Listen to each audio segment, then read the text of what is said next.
بختی دا دی ځنه سلران شته دي داسې چې هغوی صرف ګټې سوچ صرف پیسې سوچ صرف مفاد سوچ وي دا سوچ یې نه وي ته موږ څوک روان کړي دي تاسو د مولا سید الشهدا د زهرا زوی زوران در سره دي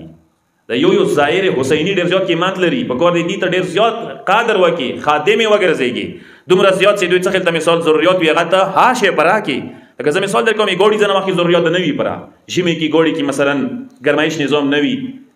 ګرمۍ کې وکړي ایسی کولر نظام نه وي یو نور ضرورت ورکې نه وي دا واقعا څه ظلم دی څه کله پیسې خلي مثال در کوم ښې طریقې سره حق ادا کېږي په کار دی چې زورانو هم ضرورت صحیح طریقې سره راشي مولکو کې څه روشي خال زوران هر یو ظاهر نه څه پښتنه کوي کافلونه ګوډونه سلرانونه فریادونه کوي